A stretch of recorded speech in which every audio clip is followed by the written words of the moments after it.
नमस्कार साथियों,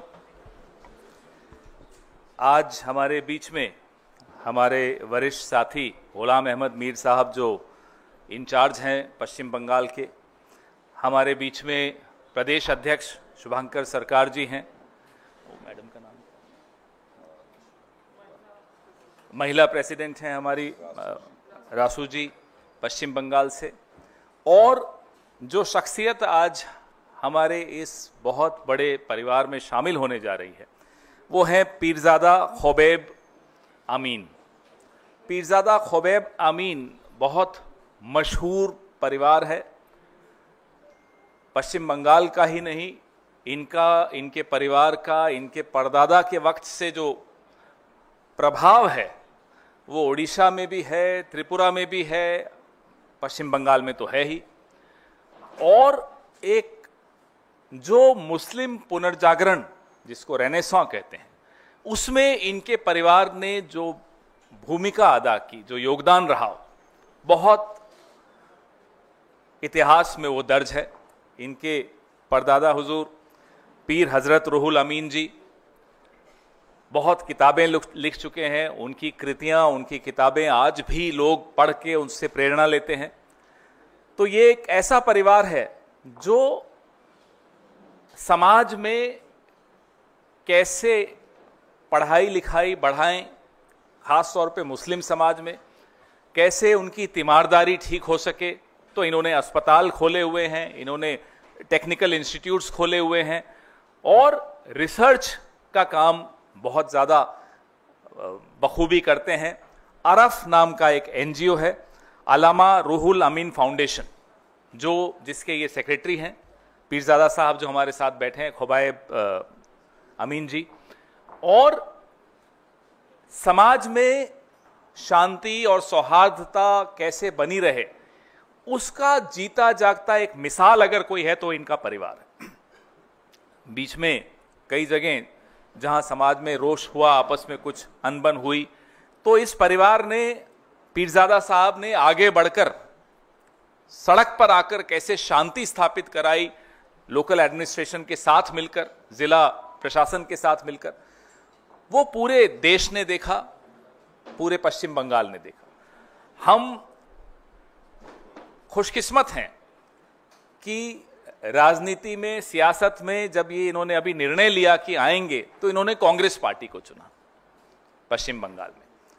हम सब इनका स्वागत करते हैं। इनके परदादा हुजूर का रिश्ता कांग्रेस पार्टी से रहा है, आज़ादी के आंदोलन में ये लोग जुड़े रहे हैं और देश की तासीर की समझ बहुत इनमें बहुत अच्छी है।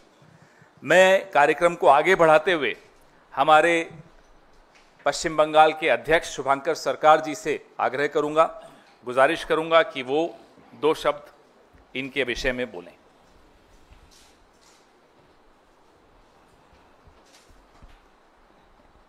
नमस्कार।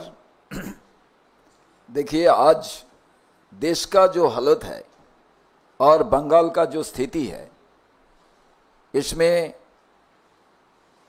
कांग्रेस का अंदर में हम लोग ऑल डोर, ऑल विंडो को ओपन करके रखा है। इसलिए जो बंगाल का डेवलपमेंट के लिए जो लोग सोचेगा उनको वेलकम है। ख्वाब अमीन पीरजादा एक हिस्ट्री है। इनका कांग्रेस का साथ जुड़ना, एक जुड़ना बहुत बंगाल के लिए बहुत महत्वपूर्ण है। আমি আপনাদের কাছে এটুকুই বলতে চাই যে পশ্চিম বাংলার আজকের যে রাজনৈতিক পরিস্থিতি খুব সংকটজনক পরিস্থিতি, যেখানে প্রত্যেক দিন বাইনারি পলিটিক্স চলছে। হিন্দু মুসলমান ছাড়া ডেভেলপমেন্টের কথা কেউ বলছেন না। হিন্দুর পরিবারে মুসলমান পরিবারের ছেলেরা যখন বেকার, সেই বেকারদের কথা কেউ বলছেন না। সরকারি দল, সরকারি বিরোধী দল, তারা শুধু 2026 নির্বাচনকে সামনে রেখে হিন্দু মুসলমান করতেই ব্যস্ত। তারা শিক্ষা, স্বাস্থ্য, খাদ্য, চরম বেকারি এসবের ব্যাপারে আলোকপাত করছেন না।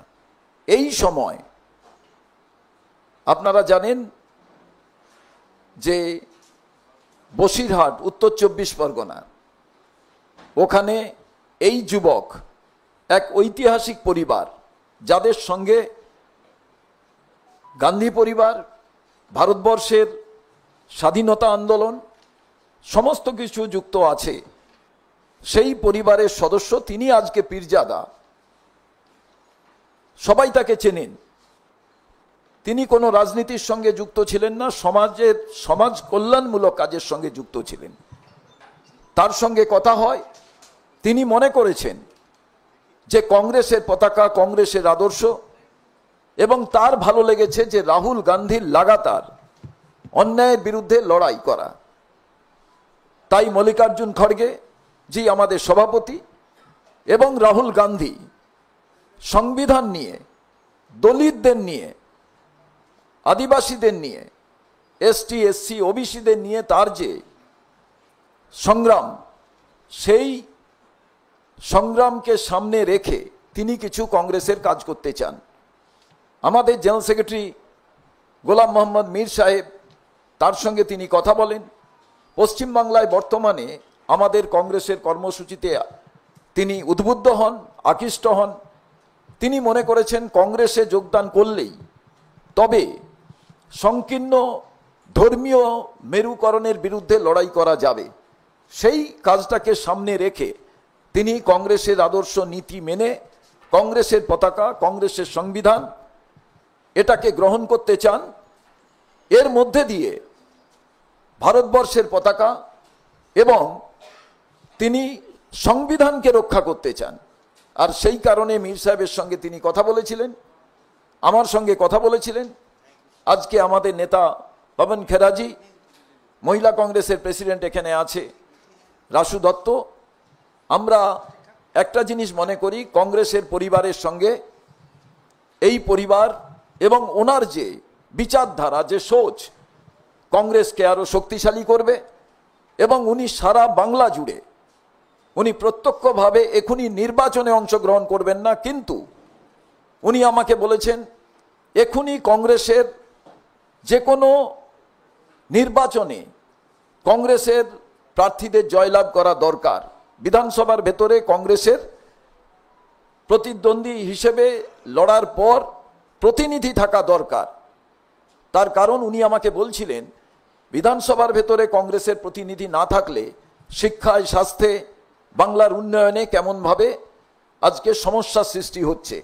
ঠিক তেমনিভাবে পশ্চিমবঙ্গ থেকে যদি পার্লামেন্টের ভেতরে আমাদের প্রতিনিধি না থাকে, তাই ওনার প্রয়াস যে আমি কংগ্রেসের সঙ্গে যুক্ত হলেই এই বাংলাকে বাঁচানো যাবে, এই ভারতবর্ষের অন্যায়ের বিরুদ্ধে, বাইনারি পলিটিক্সের বিরুদ্ধে, হিন্দু মুসলমানের বাইরে গিয়ে আজকে লড়াই করার শক্তি পাওয়া যাবে। তাই তার ধর্মীয় যে বিষয় সেটা একটা দিক, আর তার সামাজিক যে কর্মকাণ্ড তাকে নিয়েই তিনি কংগ্রেসের আদর্শ নীতি গ্রহণ করতে চান। আমরা তাকে সাদরে গ্রহণ করার জন্য আজকে কংগ্রেসের হেডকোয়ার্টারে এসছি। নেতৃবর্গ স্বীকার করে নিয়েছেন এবং ওনার রাহুল গান্ধীর প্রতি, খাড়গেজির প্রতি, সোনিয়াজির প্রতি, প্রিয়াঙ্কাজির প্রতি, সর্বোপরি কংগ্রেসের সংবিধান, দেশের সংবিধান, কংগ্রেসের নীতিকে তিনি এমনভাবে আকৃষ্ট হয়েছেন, তাই আজকে কংগ্রেসের হেডকোয়ার্টারে এসে কংগ্রেসের পতাকা গ্রহণ করবেন। আমরা সাদরে তাকে আমন্ত্রণ জানাই। आपकी बांग्ला बहुत खूबसूरत है, धन्यवाद। मुझे भी समझ में आ गई, शुक्रिया। मैं आपको और बता दूं कि अरफ जो इनका एनजीओ है, 20 लाख लोग अलग अलग धर्मों से उस एनजीओ के साथ डायरेक्टली, सीधे सीधे संबंधित है।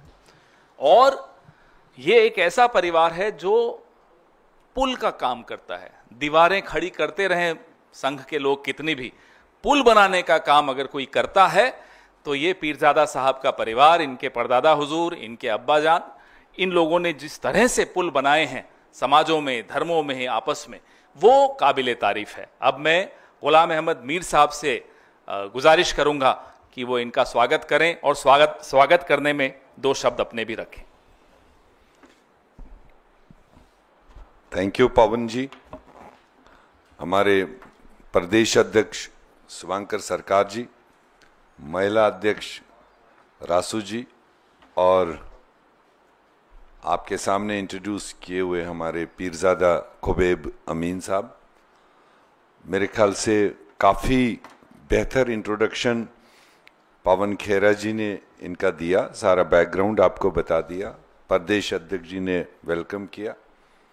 मैं इतना ही कहूँगा कि ये खानदान, ये परिवार वैसे भी एक सेकुलर सोच का और हमेशा मतलब सही रास्ते पर और सेकुलरिज्म के रास्ते पर ही हमेशा से रहे हैं, जो इनकी हिस्ट्री है पीछे। बट बीच में एक पीरियड रहा है जब इनके परिवार ने किसी भी पॉलिटिकल पार्टी के साथ में डायरेक्टली कोई वाबस्तगी नहीं रखी, अपना सोशल और रिलीजियस काम करते रहे। मगर आज पिछले कई महीनों से इनका लगातार संपर्क हमारे साथ था, प्रदेश अध्यक्ष जी के साथ था, कि जब इनका कहना था कि अब टाइम है कि हम लोगों को जनता के बीच में, बंगाल के बीच में जा कर के कांग्रेस के प्लेटफार्म पर हमें अपनी बात रखनी चाहिए, जो इनकी वाबस्तगी भी थी।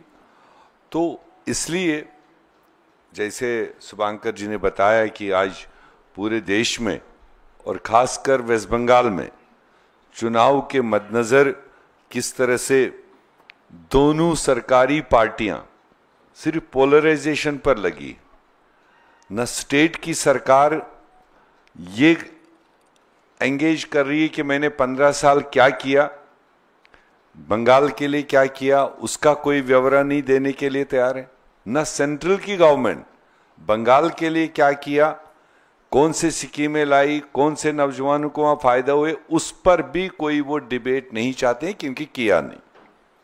इसलिए वो दोनों पार्टियों ने एक अलग रास्ता चुना, जो उनको शॉर्टकट लगता है कि कैसे टीएमसी बीजेपी का बूथ दिखा दे तो एक कम्युनिटी, एक वोट बैंक को अपने ओर ले ले, और बीजेपी टीएमसी का बूथ दिखा दे और अपने ओर खींच ले। ये वाहिद कांग्रेस पार्टी है जो इन नौजवानों को समझ आ चुका है। ये एक फर्द, एक व्यक्ति नहीं है हमारे सामने। जैसे पवन जी ने बताया, इनकी अपील और इनका जो कार्य है, इनका जो मतलब काम है, वो बहुत दूर तक फैला हुआ है। और इनकी अपील जो है, अगर इस तरह का नौजवान आज ये बात समझ चुका है, तो हम ये यकीन कर सकते हैं कि हजारों और लाखों नौजवान इनकी बात के जरिए समझेंगे और वो बंगाल में चाहेंगे आने वाले दिनों में दोनों सरकारें अपने किए हुए कामों पर डिबेट कराएं, ताकि बंगाल की जनता को, बंगाल के नौजवानों को, बंगाल के बेरोजगार नौजवानों को चुनने का मौका मिले कि मेरी बात कौन कर रहा है, मेरे फ्यूचर की बात कौन कर रहा है, डेवलपमेंट की बात कौन कर रहा है, सुरक्षा की बात कौन कर रहा है। ये वहां की जनता और वहां का नौजवान चाहता है, जिसका एक सिंबल हमारे सामने पीरजादा खुबैब अमीन साहब के सूरत में आपके सामने है।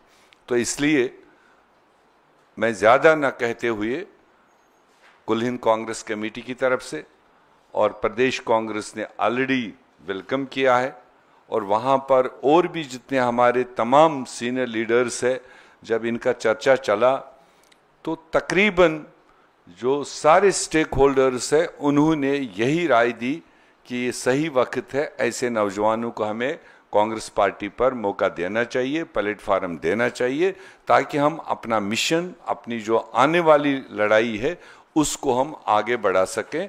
उस डायरेक्शन में पीरजादा अमीन साहब आज यहाँ पर आए, इनके साथ और हजारों लोग बैक होम कलकत्ता जाकर, बैक होम इनके बशीरहट जाकर ये सिलसिला जारी रहेगा।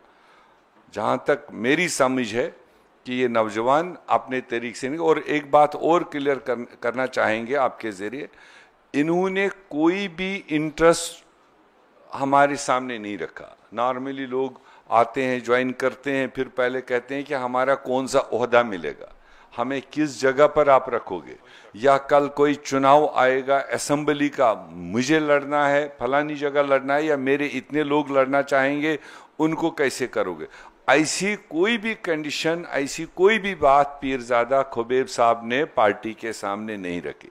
सिर्फ और सिर्फ राहुल गांधी जी के उस आह्वान को देखकर, उनकी उस बहादुरी को देखकर, कांग्रेस पार्टी का मिशन देखकर इस तरह के नौजवान अट्रैक्ट हुए और जिन्होंने तय किया है कि हमने सोशल काम किया है, रिलीजियस काम किया है, अब मौका है कि हमें पॉलिटिकली भी अपने आप को इन्वॉल्व करना चाहिए ताकि बाकी नौजवानों को भी एक सही रास्ता दे सकें। उसके लिए, उस जज्बे के लिए हम सारे लोग पीरजादा खुबैब साहब का मतलब एहतराम करते हैं, इज्जत करते हैं और वेलकम करते हैं यहाँ आज कुल हिंद कांग्रेस पार्टी की तरफ से कि वो आज फॉर्मली यहाँ ज्वाइन करें। इससे पहले कि हम इनको फॉर्मली ये करें, मैं चाहूँगा कि खुबैब अमीन साहब अपनी ज़बानी भी 2 शब्द आपके सामने यहाँ पर कहे कि इन्होंने कांग्रेस का ही रास्ता क्यों चुना है, वो ये खुद बताएंगे। खुबैब अमीन साहब।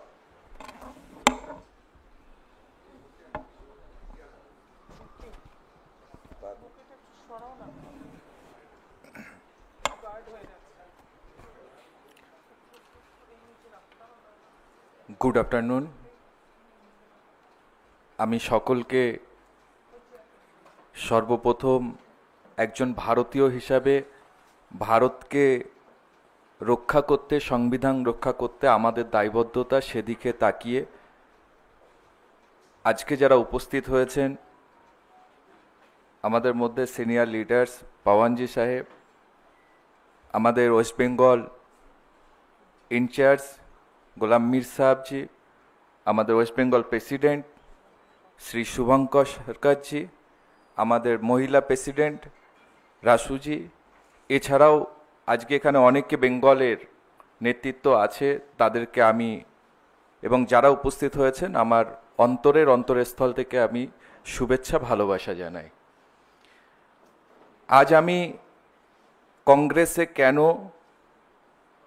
আমার পরিবার ফন্ডে কখনো রাজনীতি করেনি। আপনারা শুনলেন আমার পরিবারের হিস্টোরি, ব্যাকগ্রাউন্ড।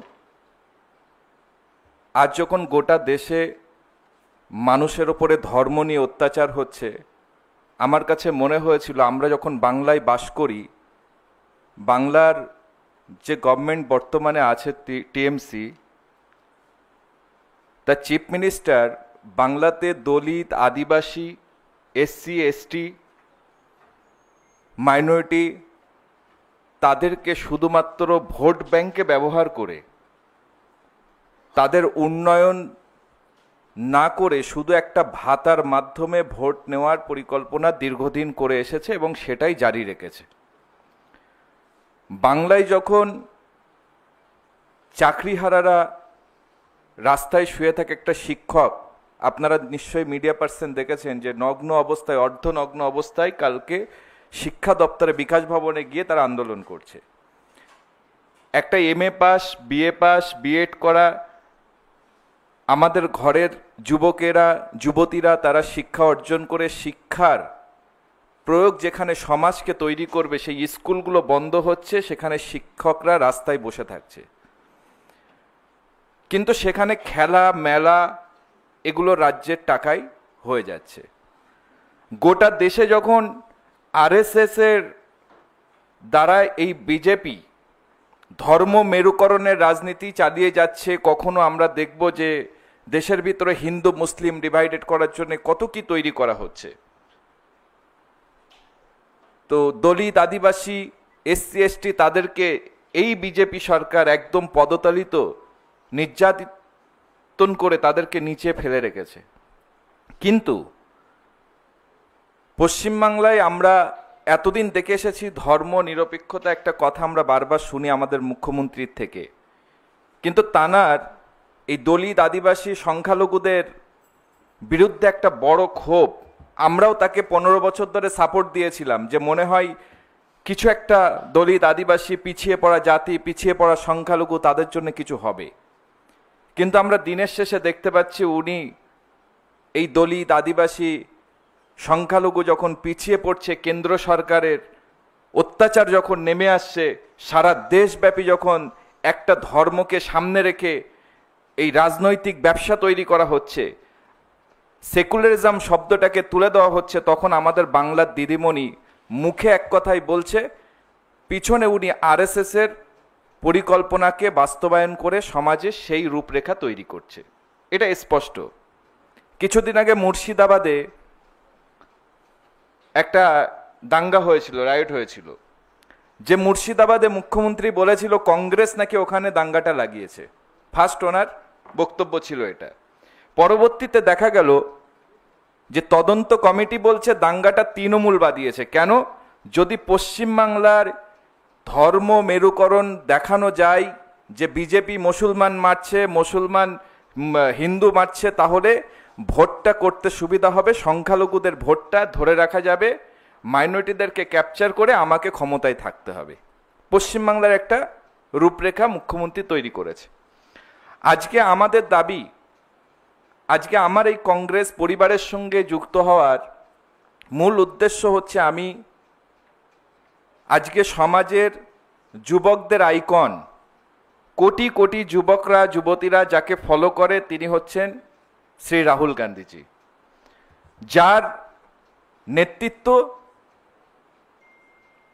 ভারত জোড়ো যাত্রা, কাশ্মীরে ক্ষতিগ্রস্ত দুঃখী মানুষের পাশে দাঁড়ানো, গোটা ভারতবর্ষে ন্যায় বিচারের আশায় রাস্তায় রাস্তায় পড়ে থাকা, সেই মানুষটার দিকে তাকিয়ে মনে হয়েছে যে 10 লাখ টাকার কোট বেচা একজন দেশের কোট পড়া একজন প্রাইম মিনিস্টার, তিনি গরিবের একবেলা খাওয়ার কথা ভাবে না।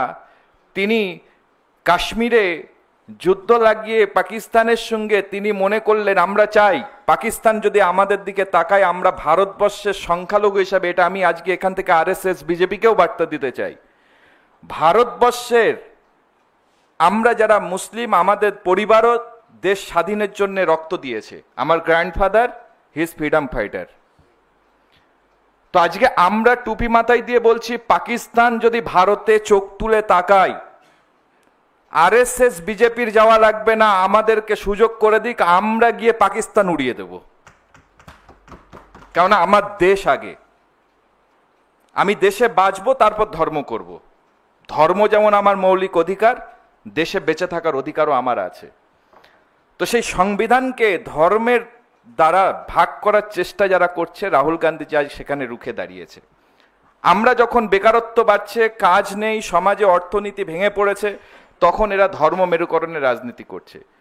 পশ্চিমবাংলায় দেখবেন, ভারতবর্ষে রাম মন্দির যখন হলো, গোটা দেশ থেকে প্রণামী নিয়ে, দান নিয়ে রাম মন্দির হয়েছিল। আমাদের পশ্চিমবাংলার মুখ্যমন্ত্রী, আমি বলছি না, আমি কোনো ধর্মকে আঘাত করে কথা বলতে চাই না, কেননা আমরা ধর্ম করি, সবাই সবার ধর্ম করুন, আমাদের ঘরের বেকারত্বরা কর্মসংস্থান পাক, খাদ্য পাক, বস্ত্র পাক, সুস্থ থাক, অ্যান্টি সোশ্যালদের থেকে সমাজ সুস্থ হোক, পরিষ্কার পরিচ্ছন্ন সমাজ গড়ে উঠুক। সেই দিকে লক্ষ্য রেখে আজকে আমাদের এই লড়াই আমরা এগিয়ে এসেছি। কেননা পশ্চিমবাংলায় আপনারা জানেন, যে মুখ্যমন্ত্রী দলিত আদিবাসী মাইনরিটি এসসি এসটিদের কথা বলে, সেই মাইনরিটিরা যখন ভারত সরকারের ওয়াকফ বিল নিয়ে গোটা দেশে আন্দোলন হচ্ছে, মাইনরিটিরা, দলিত আদিবাসী সমস্ত সম্প্রদায়ের মানুষ, খ্রিস্টান শিখ আন্দোলন করতে নামছে, মুখ্যমন্ত্রী বাংলার সিএম তখন বলছে, যারা এই আন্দোলন করবে আমার থেকে বড় দুশ্মন আর কেউ হবে না। এরপর মেনে নিলাম মাইনরিটি, দলিত আদিবাসী, খ্রিস্টান শিখ আপনার দুশ্মন, এবং ওনার কাছে আমার অবাক লেগেছে, উনি মাইনরিটিদের নিয়ে একটা বক্তব্য দিয়েছিলেন যে মাইনরিটিটা হচ্ছে এরা গরু, গাই, তার কারণ এদের দুধ আমি পাই, তাই এদের লাঠিটাও খাই, ওনার বাংলা কথাই ছিল। তো আজকে মাইনরিটিদের যখন আন্দোলনে আপনি বাধা দিচ্ছেন, রাজ্যে যখন চাকরি হারা মানুষ ঘুরে বেড়াচ্ছে, কর্মসংস্থান নেই, খেতে পাচ্ছে না, দাঙ্গা হচ্ছে, বিজেপিকে আপনি তুলে দিয়ে আপনি নিজে বিজেপির ঘরটাকে সাজিয়ে দিয়ে মাইনরিটিদের কণ্ঠরোধকে চেপে ধরে বাংলায় আপনি সরকারের টাকায় খেলাধুলো, মন্দির এইসব করে বেড়াচ্ছেন। আপনি একটা সম্প্রদায়কে নিয়ে নাচানাচি করছেন কেন? বিজেপিকে আটকিয়ে আমি নিজে ওখানে হিন্দুত্ববাদীর মনে হয় ভারতবর্ষের প্রধানমন্ত্রী নিজেকে এক দেবতা বলে দাবি করার চেষ্টায় আছে, উনিও ভাবছেন আগামী দিন আমি যাব। সেই জায়গায় আমাদের লক্ষ্যে আমরা সমাজ করার জন্যে রাজনীতি হোক যেখানে জাতপাত নয়, যেখানে এসসি এসটি দলিত আদিবাসী এসব নয়, রাজনীতি হওয়া দরকার যেখানে মানুষ সুস্থ থাকবে, শান্তিতে থাকবে, মানুষের যেখানে কোনো ভয় থাকবে না, কর্মসংস্থান থাকবে। সেই লক্ষ্যে আজকে আমি এই কংগ্রেসের পরিবারের সঙ্গে যুক্ত হয়েছি। কংগ্রেস পরিবারের সঙ্গে আগামী দিন বাংলায় যেভাবে আমাকে কেন্দ্র থেকে, দিল্লি থেকে এবং আমাদের রাজ্যের প্রেসিডেন্ট বা রাজ্যের যারা নেতৃত্ব আছেন তাদের সঙ্গে আলোচনা করে কাজ করার সুযোগ, যেভাবে আমি বলেছি আমাকে কাজ করার সুযোগ দিন।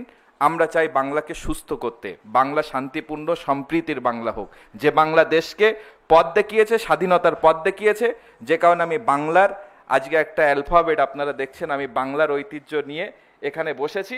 কারণ আমি পোশাকটাও আজকে বাংলা অক্ষরে লিখেছি, কারণ আমাদের এই বাঙালির মর্যাদা, বাংলার সম্প্রীতি, বাংলার ভ্রাতৃত্ব আমরা আবার নতুন করে এই কংগ্রেসের হাত দ্বারা, রাহুল গান্ধীজির হাত দ্বারা আবার এগিয়ে আনবো।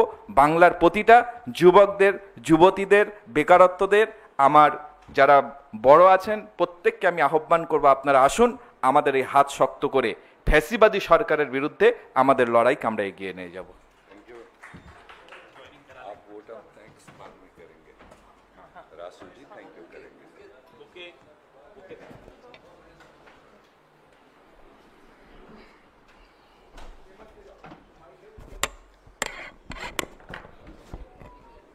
अध्यक्ष जी आप आ जाइए, पहले आप आ जाओ, कोई दिक्कत नहीं। पहले आप दोनों का मिलन, आप लोग मैं भी दे दूँ। हो गया? आप फोटो लेना,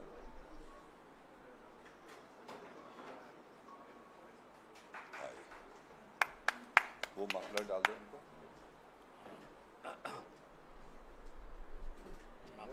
बिल्कुल ऐसे ही ऑर्गेनाइजेशन का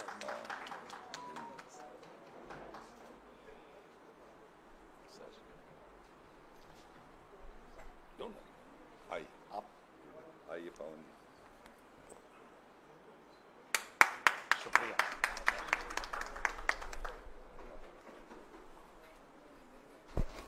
आइए, हम पहले आप पहनाइए, आप लाइए।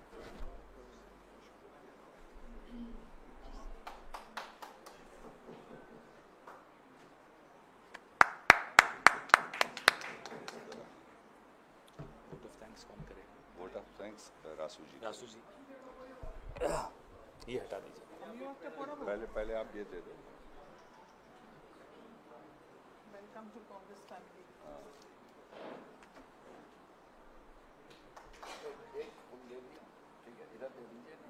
अब आप पवन जी को दे सकते हो। ज्वाइन करो, उठाओ। अब अभी तो thank you sir, thank you.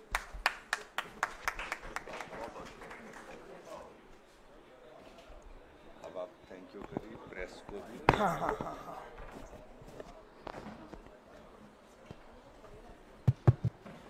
Rasu जी, अब आप वोट ऑफ थैंक्स करिए ताकि थोड़े 2-3 सवाल भी ले सकें। Thank you very much that today in AICC headquarters, in front of all the dignitaries and all the renowned leaders of Congress, we have formally welcomed our new guest. I will not say he is our guest, he is our member now, he is our heart now, and he is Pirzada Khobaib Amin. And our PCC President Shubhankar Sarkar is also here. সবাইকে ধন্যবাদ। thank you everybody, all the press, all the people here, and in front of all the people, I can say only one thing, that we will be proud one day that Khobaib Amin has joined our hand, and he will attract the young generation and the youth to our party, which will be very fruitful. And he is so much impressed of Rahul Gandhi ji that he has joined to see all the activities in West Bengal, which our President Shubhankar ji already have started. He has started all the activities in Bengal, and he is very much impressed to see Shubhankar Sarkar and as well as Rahul Gandhi ji. And Mir ji is here, he is our in charge. And today we have got another person, Pawan Khera ji. We are very much thankful to AICC headquarters. Thank you all and each and everybody. Thank you.